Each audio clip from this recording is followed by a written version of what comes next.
Good morning student. पिछले 10 दिनों से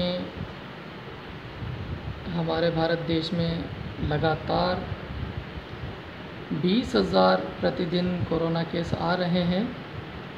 इसलिए मैं आपको ये कहूँगा कि आप इसको हल्के में नहीं लें और हमेशा जब भी घर से बाहर निकलें मास्क पहन कर रखें और समय अंतराल में साबुन से हाथ धोते रहें और सुरक्षित रहें।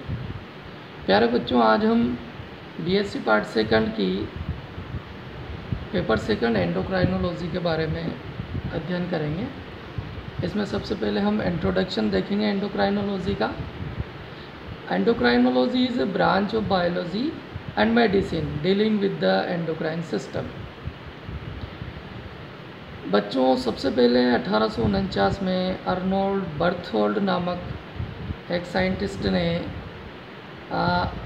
मुर्गों में वृषण को हटाया और ये नोटिस किया कि उनमें कलंगी तथा गर्दन के नीचे लाल कलर की एक स्ट्रक्चर होती है, बेटल्स, उनका विकास नहीं होता है और वो मेल बिहेवियर नहीं दर्शाते हैं। जब वापस उन्होंने वृषण को रिप्लेस किया, उसी जगह पे स्थापित किया, तो उन्होंने देखा कि मुर्गों में मेल बिहेवियर वापस आ जाते हैं।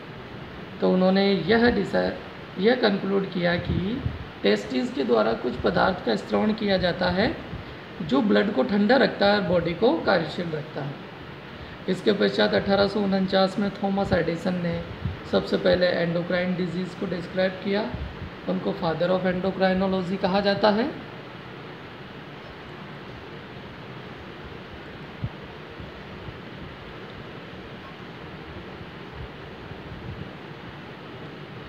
इसके पश्चात एंडोक्राइन सिस्टम जो होता है वो जो पदार्थ को स्रावित करता है उनको हार्मोन्स कहा जाता है और ये हार्मोन्स डायरेक्टली ब्लड में छोड़े जाते हैं और ब्लड के थ्रू ये अपने टारगेट अंग तक पहुंचकर अपना कार्य करते हैं।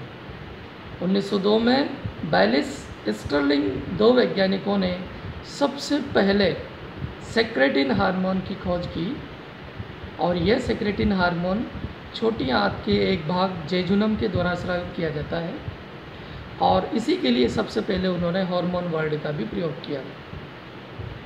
1921 में ओट्टो लेवी नामक साइंटिस्ट ने न्यूरो हार्मोन्स की खोज की। हम जानते हैं कि acetylcholine, epinephrine, norepinephrine neurohormones का कार्य करते हैं। इसके पश्चात एक ब्रांच होती है न्यूरो एंडोक्राइनोलॉजी, जिसमें इस बात का अध्ययन किया जाता है कि ब्रेन, जो नर्वस सिस्टम का मुख्य पार्ट है, वो किस प्रकार से हार्मोनल एक्टिविटी को कंट्रोल करता है। अब हम पढ़ते हैं ग्लैंड्स। ग्लैंड्स जो होती है ये ऑर्गन्स हैं या पार्ट ऑफ ऑर्गन्स होते हैं और इनके द्वारा जो सबस्टेंस या पदार्थों को स्रावित किया जाता है।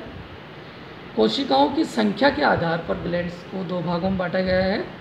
यूनिसेलुलर ग्लैंड्स, ऐसी ग्लैंड्स जिनमें केवल एक कोशिका से बनी होती हैं, जैसे म्यूकस स्रावित करने वाली गोबलेट सेल्स, और बाकी शरीर की अन्य सभी ग्रंथियां मल्टीसेलुलर ग्लैंड्स होती हैं और बहुत सारी कोशिकाओं से मिलकर के बनती हैं।